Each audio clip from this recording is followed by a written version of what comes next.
Olá, seja muito bem-vindo à estreia do programa Poderosamente.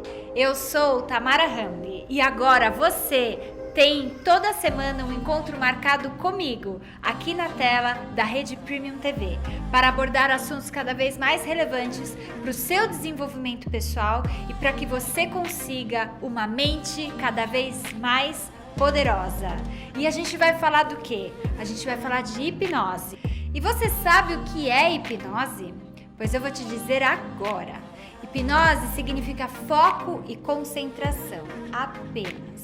Muitas pessoas têm em mente que estar hipnotizado é ceder aos desejos e vontades de uma outra pessoa, sem nenhum tipo de filtro. E hipnose não significa isso. Quando um paciente me procura e aceita o tratamento, o que isso significa? Que ele está totalmente concentrado e focado na busca das respostas daquilo que vai proporcionar a autocura. E por que eu falo autocura? Porque a cura, gente, está aqui dentro. As respostas estão dentro da gente. O que eu posso fazer é facilitar que isso aconteça.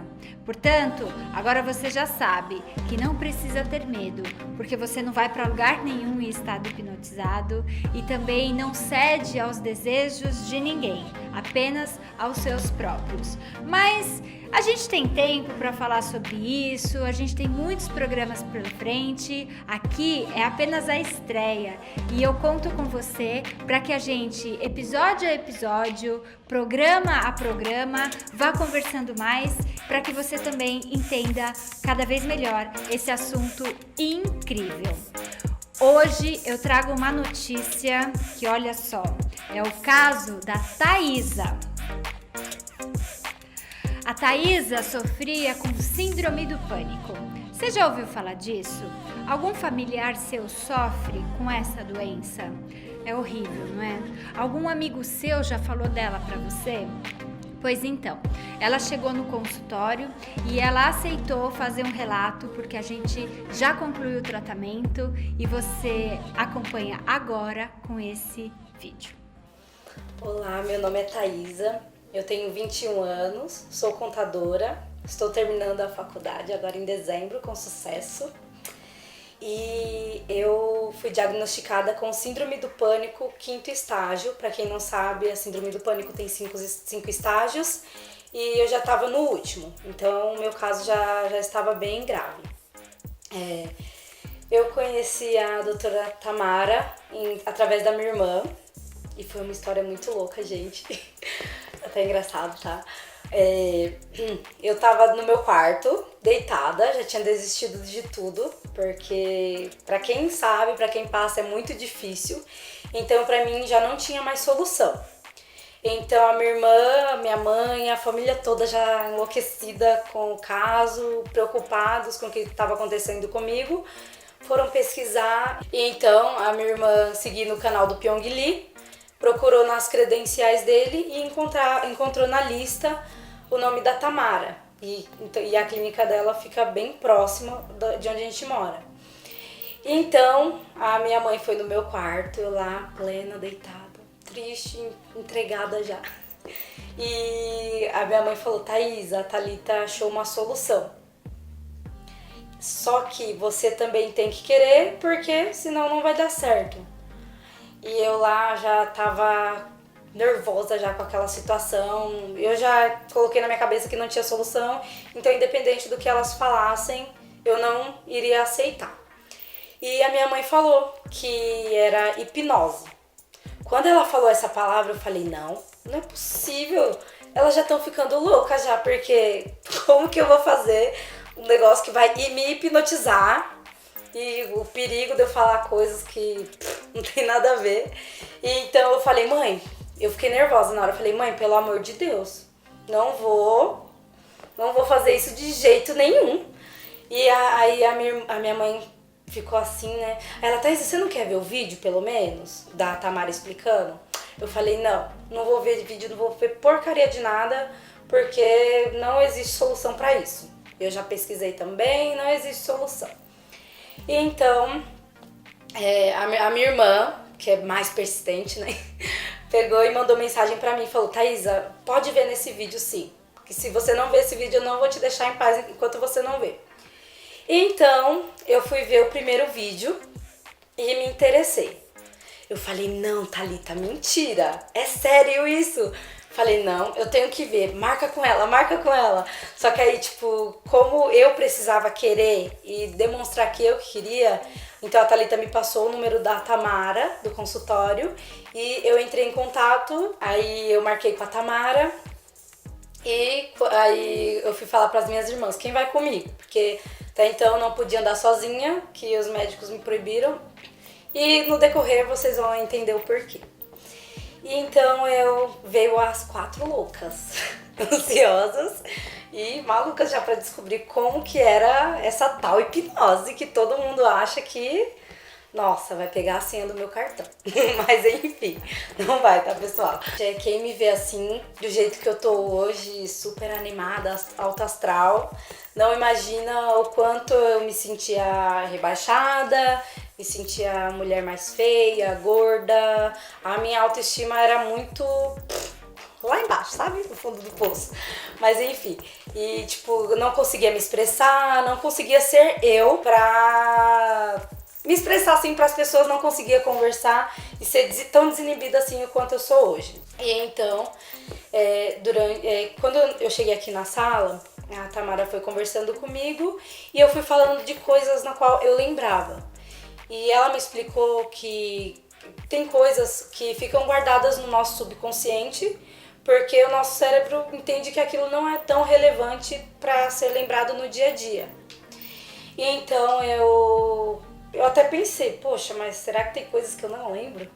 Mas enfim, durante a hipnose eu percebi que sim, tem coisas que talvez a gente passa que nós achamos que não é relevante, né, pra gente lembrar no nosso dia a dia.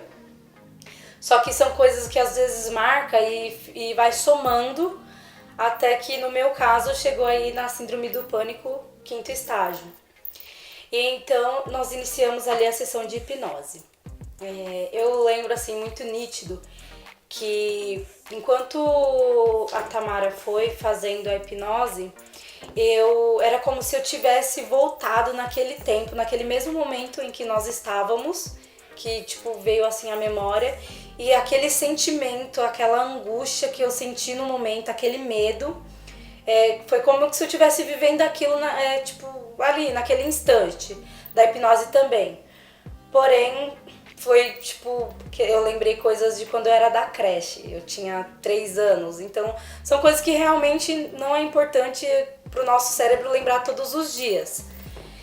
E então eu lembrei de da fase em que minha mãe me levava pra creche. Talvez não seja tão relevante assim para as pessoas, porém foi algo que me marcou naquela época e que só foi somatizando assim pra causar aí na síndrome do pânico.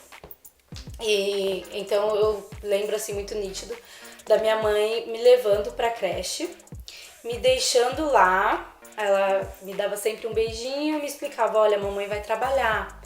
Porém, como eu era criança, eu só tinha 3 anos, aquilo ficava comigo como se fosse um sentimento de abandono. Minha mãe me deixou, então ela não vai mais me buscar. Só que, tipo, ela falava: filha, a mamãe só vai trabalhar, mais tarde eu vou voltar e vou te buscar. Só que como eu tava num ambiente no qual eu não conhecia muito, com pessoas que eu não conhecia muito, então eu achava que minha mãe ia me deixar ali pra sempre. E era aquele sentimento, aquela angústia, aquele medo, aquele desespero de abandono, de ficar sozinha. E então essa foi a minha primeira lembrança.